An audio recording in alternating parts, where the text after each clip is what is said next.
जय हिंद दोस्तों। आज हम फिर से एक नए टॉपिक की बात करने वाले हैं और ये हमारा क्लास 10 का टॉपिक है। और सब यानी कि हमने कहाँ तक पढ़ा था, प्रतिरोध पढ़ लिया था, ओम का नियम पढ़ लिया था। तो आज हम पढ़ेंगे भैया विशिष्ट प्रतिरोध क्या होता है। तो विशिष्ट प्रतिरोध क्या होता है, तो देखो सबसे पहले याद रखना कि जो विशिष्ट प्रतिरोध है इसे रो से क्या करते हैं, तो याद रखना रो से इसे प्रदर्शित करते हैं। ठीक है, अगर हम रो के फार्मूले की बात करें तो जो रो का जो फार्मूला होता है वो होता है आर इंटू क्या भैया, आर इंटू एल आपान ए होता है, यानी कि ए आपान एल होता है, ए आपान एल होता है।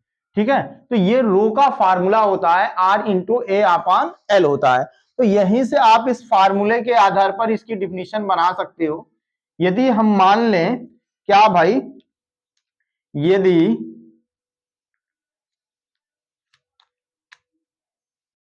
यदि हम ये मान लें कि A बराबर कितना भैया, 1 मीटर स्क्वायर और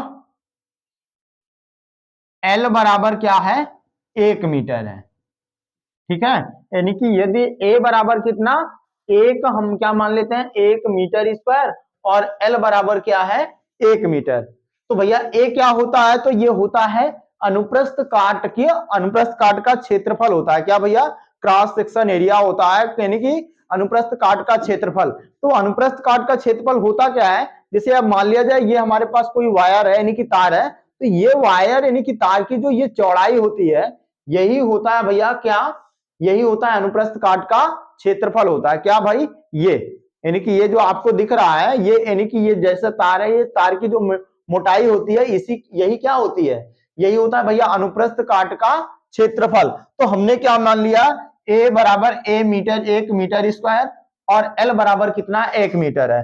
तो भैया देखा जाए तो रो बराबर कितना हो जाएगा, तो रो बराबर आप क्या बोलोगे सर कि भैया रो बराबर कितना हो जाएगा, आर हो जाएगा। तो इसी के आधार पर आप इसकी डिफिनीशन क्या बनाओगे कि भैया एकांक अनुप्रस्थ काट का क्षेत्रफल, क्या भैया, एकांक अनुप्रस्थ काट का क्षेत्रफल और एकांक लंबाई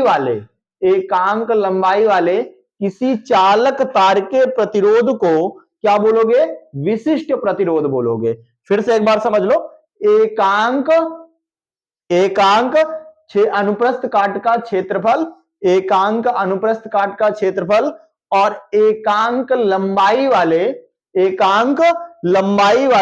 किसी चालक तार के यानी कि प्रतिरोध को क्या बोलोगे, विशिष्ट प्रतिरोध बोलोगे। तो यहां पे आप लिख भी सकते हो, क्या लिखोगे, तो देखो एकांक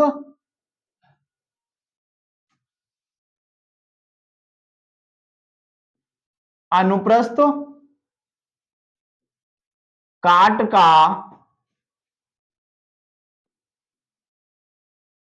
क्षेत्रफल और एकांक लंबाई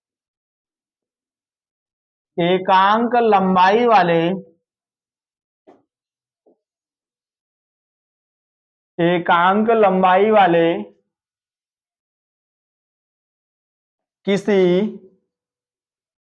किसी चालक तार के प्रतिरोध को क्या बोलोगे भाई, विशिष्ट प्रतिरोध कहते हैं। क्या बोलोगे, विशिष्ट प्रतिरोध कहते हैं। तो एकांक अनुप्रस्थ काट का क्षेत्रफल और एकांक लंबाई वाले किसी चालक तार के प्रतिरोध को क्या बोलोगे आप, विशिष्ट प्रतिरोध कहते हैं। अब जैसे ये इसकी डिफिनीशन हो गई, अब जैसे बात करें आगे तो याद रखना या एक कैसी राशि है, तो याद रखना भैया यह एक अदिश राशि है। तो कैसी राशि होती है, तो यह एक अदिश राशि होती है।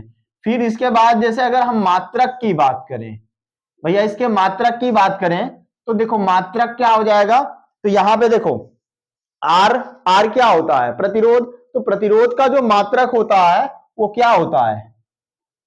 प्रतिरोध का जो मात्रक है वो क्या है?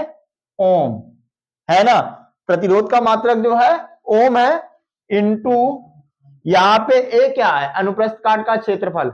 अनुप्रस्थ काट का क्षेत्रफल इनकी क्षेत्रफल का जो मात्रक होता है वो मीटर स्क्वायर, बटे में भैया क्या है? लंबाई। तो लंबाई का जो मात्रक होता है वो मीटर होता है। क्या होता है? मीटर। तो 1 मीटर से 1 मीटर कैंसिल हो जाएगा, तो यहां पे इसका जो मात्रक निकल के आएगा वो भैया आ जाएगा ओम मीटर आ जाएगा। क्या हो जाएगा? ओम मीटर आ जाएगा इसका मात्रक। आप इसी को ऐसा भी लिख सकते हो, ये ऐसा। तो ये होता है इसका मात्रक ओम मीटर, ठीक है। अब जैसे अगर हम बात करें कि विशिष्ट प्रतिरोध निर्भर किस पे रहता है, यानी कि निर्भर किस पे करता है, तो इसकी निर्भरता क्या है? तो यहां पे आप हेडिंग बना सकते हो, विशिष्ट प्रतिरोध की निर्भरता। क्या भैया? विशिष्ट प्रतिरोध की निर्भरता। अगर हम विशिष्ट प्रतिरोध की निर्भरता की बात करते हैं तो भैया ये दो बातों पे निर्भर करता है। फर्स्ट नंबर माध्यम पर निर्भर करेगा, दूसरा नंबर ताप पर निर्भर करता है। किस पे? तो पहला नंबर याद रखना, चालक के माध्यम पर। किस पर भैया? चालक के माध्यम पर निर्भर करेगा। दूसरा नंबर चालक के ताप पर, चालक के ताप पर। ये दो पॉइंट पे यानी कि दो चीजों पे निर्भर करेगा। पहला चालक के माध्यम पर, दूसरा चालक के ताप पर। अब माध्यम की बात होती है, देखो माध्यम क्या, जैसे मान लिया जाए तुम्हारा तार, कापर वायर है, एल्युमिनियम वायर है ना। तो उनके लिए क्या यानी कि अलग अलग माध्यमों के लिए अलग अलग जो विशिष्ट प्रतिरोध होता है वो अलग होता है।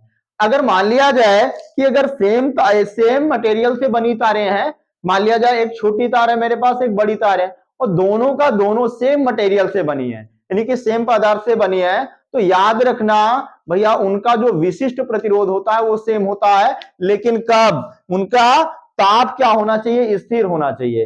यानी कि मान लिया जाए मेरे पास ये दो वायर हैं, ये दोनों वायर दोनों सेम मटेरियल से बनी है और दोनों का जो टेम्परेचर है वो सेम है, यानी कि जो ताप है वो सेम है। तो इन दोनों तारों का जो विशिष्ट प्रतिरोध होगा वो क्या होगा? सेम होगा, यानी कि दोनों का विशिष्ट प्रतिरोध समान होगा। समझ गए हो ना। अगर माध्यम, अगर मान लिया जाए मेरे पास एक कॉपर वायर है, एक एल्युमिनियम है, तो भैया ध्यान देना दोनों के लिए जो विशिष्ट प्रतिरोध होगा वो अलग होगा। तो ये हमारा जो टॉपिक था विशिष्ट प्रतिरोध। तो एग्जाम में पूछा जाता है कि विशिष्ट प्रतिरोध होता क्या है और विशिष्ट प्रतिरोध की परिभाषा दीजिए, उसका मात्रक क्या होता है, उसकी निर्भरता क्या होती है, वो किस पर निर्भर करता है, और उसका फार्मूला क्या होता है। तो याद रखना फार्मूला ये होता है आर, यानी कि रो बराबर R into A upon L होता है। तो अब इसके आगे जो टॉपिक बात करने वाले हैं भैया, इसके बाद हम पढ़ते हैं विद्युत ऊर्जा क्या होती है, यानी कि विद्युत ऊर्जा क्या है, उससे संबंधित फार्मूले की बात करते हैं। तो अगला टॉपिक जो रहेगा हमारा विद्युत ऊर्जा। अब विद्युत ऊर्जा क्या होती है समझते हैं इसको। जैसे मान लिया जाए मेरे पास क्या है, कोई चालक है। अब ये क्या है भाई, जैसे मेरे पास एक कोई चालक है और इस चालक को क्या करते हैं, किसी बैटरी या सेल से जोड़ देते हैं। जैसे हमने क्या किया, इसको किसी बैटरी या सेल से क्या कर दिया, जोड़ दिया। और जब जैसे ही जोड़ेंगे भैया तो क्या होगा, इस चालकों के सिरों के बीच क्या हो जाएगा, विभवांतर उत्पन्न हो जाएगा। विभवांतर क्यों उत्पन्न हो जाएगा? अब भैया देखो, अब एक सिरा इसका क्या हो गया, हमने इसके बैटरी के धन सिरे से जोड़ दिया, और जैसे ही धन सिरे से जोड़ेंगे तो ये सिरा इसका क्या हो जाएगा, धनात्मक हो जाएगा, और ये दूसरा सिरा जो हो जाएगा ये ऋणात्मक हो जाएगा। तो एक सिरा धनात्मक हो गया और दूसरा सिरा कैसा हो गया, ऋणात्मक हो गया। तो इन दोनों के बीच क्या होगा, एक पोटेंशियल डिफरेंट उत्पन्न हो जाएगा। और जब पोटेंशियल डिफरेंट उत्पन्न होता है तो ये चालक के सिरों के बीच क्या होगा, एक विद्युत क्षेत्र उत्पन्न होगा। क्या होगा भैया, एक विद्युत क्षेत्र उत्पन्न हो जाता है। और इस विद्युत क्षेत्र के उत्पन्न होने के कारण जो चालक के मुक्त इलेक्ट्रॉन होते हैं, क्या भैया, इस चालक के जो मुक्त इलेक्ट्रॉन होते हैं उन पर एक वैद्युत बल कार्य करता है। क्या करेगा, एक वैद्युत बल कार्य करता है, जिसके कारण ये चालक के जो मुक्त इलेक्ट्रॉन होते हैं वो गति करने लगते हैं। फिर से एक बार समझ लो, जैसे हमारे पास ये क्या है, कोई चालक है, हमने इस चालक को क्या किया, किसी बैटरी या सेल से जोड़ दिया, और जैसे हमने इन चालक के सिरों के बीच एक बैटरी या सेल जोड़ा, तो भैया जो चालक होता है उसका एक सिरा कैसा हो जाता है, धनात्मक हो जाएगा, और दूसरा सिरा कैसा हो जाएगा, ऋणात्मक सिरा हो जाएगा। और जैसे ही जोड़ेंगे तो एक सिरा धनात्मक हो जाएगा, दूसरा सिरा ऋणात्मक हो जाएगा। तो इस चालक के सिरों के बीच क्या होगा, एक पोटेंशियल डिफरेंट उत्पन्न हो जाता है, यानी कि एक विभवांतर उत्पन्न हो जाता है। और इस विभवांतर के उत्पन्न होने के कारण चालक में क्या हो जाएगा, एक इलेक्ट्रिक फील्ड उत्पन्न हो जाता है, यानी कि एक वैद्युत क्षेत्र उत्पन्न हो जाता है। और इस वैद्युत क्षेत्र के कारण जो चालक के जो इलेक्ट्रॉन होते हैं ना, इन पर एक बल कार्य करता है। क्या करेगा, एक बल कार्य करेगा। इसी बल को क्या बोला जाता है, वैद्युत बल बोलते हैं। और इस वैद्युत बल जब बल कार्य करेगा तो ये क्या होगा भैया, ये इलेक्ट्रॉन गति भी करेंगे, और जब ये गति करते हैं तो गति करते हुए क्या करते हैं, गति करते हुए क्या करते हैं, चालक के धनावेशों से टकराते हैं, चालक के धनावेशों से टकराते हैं और अपनी एनर्जी को क्या करते हैं, लॉस करते हैं, यानी कि व्यय करते हैं। यानी कि ये चालक के जो मुक्त इलेक्ट्रॉन है, अब ये इस बल के कारण क्या करने लगते हैं, गति करने लगते हैं। और इस गति के कारण क्या होता है, चालक के धन आवेशों से टकराते हैं, और टकराते हैं, अपनी ऊर्जा को क्या करते हैं, व्यय करते हैं। इनको इन्हीं की इन मुक्त इलेक्ट्रॉनों को ऊर्जा कहां से मिल रही है, ये बैटरी के द्वारा। तो भैया इस बैटरी के द्वारा जो ऊर्जा मिल रही है, इसी ऊर्जा को आप क्या बोलोगे, विद्युत ऊर्जा बोलोगे। क्या बोलोगे भाई, विद्युत ऊर्जा बोलोगे। तो आप लिख सकते हो, क्या लिखोगे, कि जब किसी चालक में हम क्या करते हैं, किसी बैटरी या सेल को जोड़ा जाता है, जब किसी चालक के सिरों के बीच हम क्या करते हैं, किसी बैटरी या सेल के जोड़ते हैं, तो चालक के सिरों के बीच क्या, चालक में क्या होगा, एक वैद्युत क्षेत्र उत्पन्न हो जाता है। एक वैद्युत क्षेत्र उत्पन्न होने के कारण क्या होगा, चालक के मुक्त इलेक्ट्रॉन क्या करते हैं, चालक के धनावेशों से टकराते हैं और अपनी ऊर्जा को क्या करते हैं, व्यय करते हैं। तो इस प्रकार बैटरी के द्वारा चालक को दी गई ऊर्जा ही क्या कहलाती है भैया, विद्युत ऊर्जा कहलाती है। क्या कहोगे, विद्युत ऊर्जा कहते हैं। तो याद रखना, अब आगे जैसे इसे W से क्या करते हैं, प्रदर्शित करते हैं। क्या करते हैं भैया, इसे W से प्रदर्शित करते हैं। अब जैसे इसके फार्मूले की बात करें, तो एक फार्मूला आपने क्या पढ़ा है, देखो V बराबर क्या पढ़ा है, W बाई क्यू पढ़ा है ना। क्या होता है, W बाई क्यू पढ़ा है। तो यहां से अगर हम बात करें कि भैया W बराबर क्या हो जाएगा, तो आप बोलोगे W बराबर V इंटू क्यू हो जाएगा। कितना हो जाएगा, V इंटू क्यू हो जाएगा।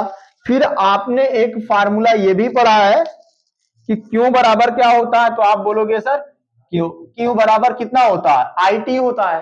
कितना होता है, Q बराबर IT हो जाता है। तो यहाँ पे W की वैल्यू कितनी हो जाएगी, तो आप बोलोगे सर यहाँ पे V है और Q की जगह पे हम क्या रख लेते हैं, IT। तो ये एक W का फार्मूला ये बन जाता है, W बराबर कितना, VIT हो जाएगा। अब जैसे अगर हम बात करें V की वैल्यू, तो भैया V बराबर एक फार्मूला आपने पढ़ा है, क्या, V बराबर I इंटू आर। क्या पढ़ा है, I इंटू आर पढ़ा है। तो यहां से अगर W की बात करें तो W बराबर क्या हो जाएगा, यहां पे जैसे रखोगे तो ये V की जगह पे I इंटू आर, तो ये हो जाएगा I स्क्वायर RT हो जाएगा। कितना हो जाएगा, W बराबर I स्क्वायर RT हो जाएगा। फिर उसके बाद जैसे अगर I की बात करें, तो एक I का फार्मूला आपने पढ़ा है, कितना पढ़ा है, I बराबर V आपान क्या होता है, R होता है। क्या होता है, I इक्वल V आपान R होता है। तो यहां से इसकी अगर आप यहां पे किसकी वैल्यू रख दें, I की वैल्यू रख दें, तो ये हो जाएगा V स्क्वायर आपान R, और यहाँ पे R इंटू टी, एक R से एक R क्या हो जाएगा, कैंसिल हो जाएगा। तो यहां से आपको क्या मिल जाएगा, W इक्वल क्या मिल जाएगा, V स्क्वायर। देखो यहाँ पे R स्क्वायर रहेगा, तो V स्क्वायर टी आपान कितना हो जाएगा, R हो जाएगा। तो यानी कि ये W की वैल्यू हो जाएगी। ये हो गया।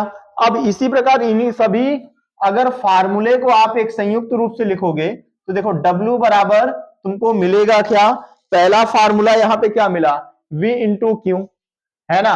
क्या मिला भाई, V इंटू क्यू मिला। फिर उसके बाद W की जगह पे क्या मिला, VIT मिला, है ना। फिर एक फार्मूला क्या मिला, I स्क्वायर RT मिला। फिर उसके बाद W की जगह पे क्या मिला, V स्क्वायर T अपान R मिला। तो ये हो जाता है W का फार्मूला, और यही है भैया विद्युत ऊर्जा का फार्मूला। अब जैसे इसके आगे की बात करते हैं, तो याद रखना या एक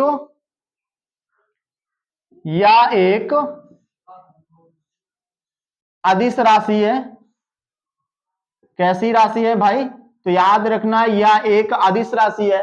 फिर जैसे अगले पॉइंट की बात करते हैं, तो अगला जो पॉइंट है इसके मात्रक की बात करें, तो इसका जो मात्रक होता है याद रखना भैया, मात्रक होता है जूल, है ना। ऊर्जा है तो कोई भी ऊर्जा है, चाहे विद्युत ऊर्जा हो चाहे कोई भी ऊर्जा हो, तो उसका मात्रक जो होता है जूल होता है। और भैया ये किस पद्धति का मात्रक है, तो याद रखना ये एमकेएस पद्धति का मात्रक होता है। और फिर भैया अगर हम सीजीएस की बात करें, तो भैया सीजीएस का जो मात्रक होता है वो क्या होता है, अर्ग होता है, और ये होता है तुम्हारा सीजीएस का मात्रक होता है। ये है सीजीएस का मात्रक। तो ये हमारा विद्युत ऊर्जा का भी टॉपिक क्या होता है, कंप्लीट होता है। तो फिर से एक बार इसकी परिभाषा फिर से हम समझ लेते हैं, एक बार देख लेते हैं। तो देखो विद्युत ऊर्जा क्या है, तो याद रखना विद्युत ऊर्जा जब किसी चालक को क्या करते हैं भैया, जब किसी चालक को किसी बैटरी या सेल से जोड़ा जाता है, तो चालक में क्या होता है कि विद्युत क्षेत्र उत्पन्न हो जाता है।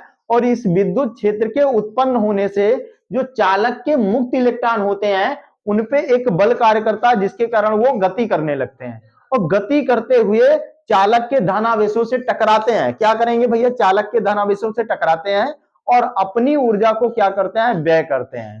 तो बैटरी के द्वारा चालक को दी गई ऊर्जा ही क्या कहलाती है भैया, विद्युत ऊर्जा कहते हैं। क्या बोलते हैं, विद्युत ऊर्जा कहते हैं। अब जो इसका जो अगला टॉपिक हम पढ़ेंगे, इसके बाद जो पढ़ेंगे वो हमारा विद्युत ऊष्मा रहेगा। अब देखते हैं विद्युत ऊष्मा क्या है। तो अगला टॉपिक देखते हैं भैया विद्युत ऊष्मा। विद्युत ऊष्मा क्या है समझना भाई। जैसे ये हमारे पास भाई क्या है, एक चालक है। हमने क्या किया, इस चालक के दोनों सिरों के बीच एक बैटरी या सेल जोड़ दिया। और जैसे जोड़ेंगे भैया तो क्या होगा, इस चालक का एक सिरा कैसा हो जाएगा, धनात्मक हो जाएगा। एक सिरा कैसा हो जाएगा, धनात्मक हो जाएगा। दूसरा सिरा कैसा हो जाएगा, ऋणात्मक हो जाएगा।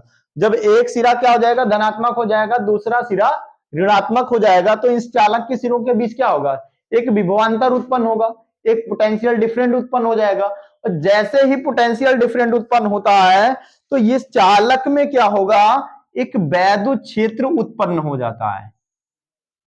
क्या भैया, एक वैद्युत क्षेत्र उत्पन्न हो जाता है, जिसका डायरेक्शन धन आवेश से यानी कि ऋण आवेश की ओर होगा। इस पे एक वैद्युत क्षेत्र उत्पन्न हो जाएगा। अब इस वैद्युत क्षेत्र के उत्पन्न होने से क्या होगा भैया, इस वैद्युत क्षेत्र के उत्पन्न होने से जो चालक के मुक्त इलेक्ट्रॉन होते हैं, क्या भाई, चालक के जो मुक्त इलेक्ट्रॉन होते हैं, इस पर क्या करता है, एक बल कार्य करने लगता है।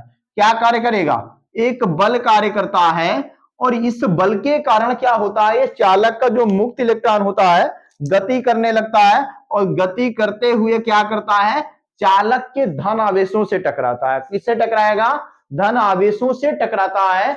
और धन आवेशों से टकराता है और अपनी ऊर्जा को क्या करता है, व्यय करता है। अपनी ऊर्जा को क्या करेगा, व्यय करेगा।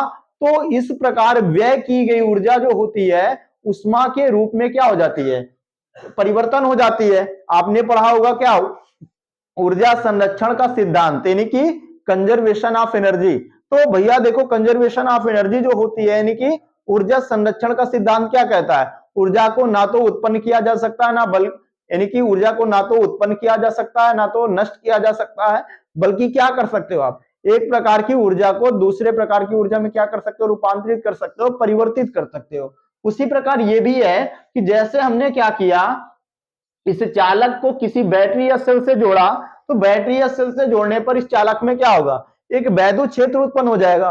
और जब वैद्युत क्षेत्र उत्पन्न हो जाता है, तो जो चालक का मुक्त इलेक्ट्रॉन होते हैं वो भैया क्या करते हैं, इन पे चालक के मुक्त इलेक्ट्रॉनों पर एक बल कार्य करता है जिसका डायरेक्शन जो होता है वैद्युत क्षेत्र के विपरीत डायरेक्शन में होता है।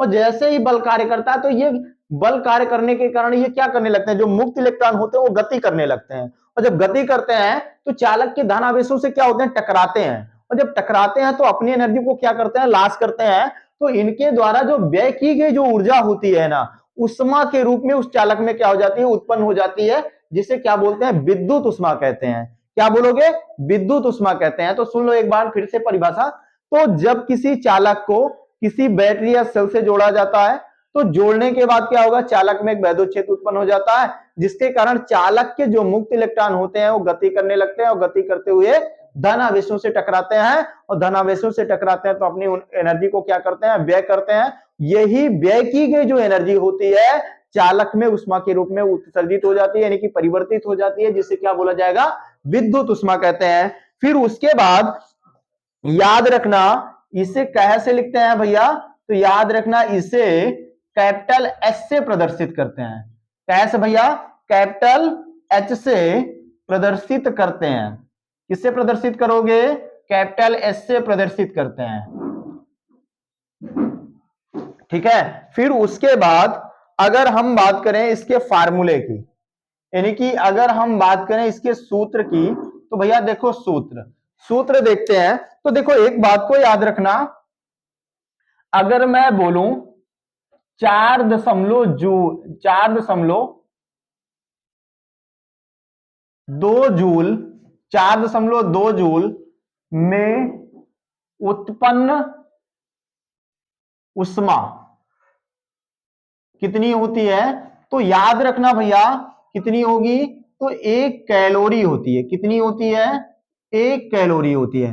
यानी कि अगर आपसे पूछा जाए कि हमारे पास अगर 4.2 जूल ऊर्जा है, कितनी भैया, 4.2 जूल ऊर्जा है, तो इसमें कितनी उष्मा उत्सर्जित होती है, तो याद रखना कितना, 1 कैलोरी होती है। कितना, 1 कैलोरी होती है। तो अगर मैं बोलूं कि भैया 1 जूल, क्या भैया, 1 जूल ऊर्जा में, 1 जूल ऊर्जा में उत्पन्न उष्मा, तो आप क्या बोलोगे, ये 4.2 जो है इसके बटे में चला जाएगा, तो आप क्या बोलोगे, 1/4.2 कैलोरी। कितना भैया, 1/4.2 कैलोरी। यानी कि अगर 4.2 जूल ऊर्जा में जो उत्पन्न उष्मा है वो 1 कैलोरी है, तो भैया 1 जूल ऊर्जा में उत्पन्न उष्मा कितनी हो जाएगी, तो आप बोलोगे कितना, 1/4.2 कैलोरी। अगर मैं बोलूं भाई W जूल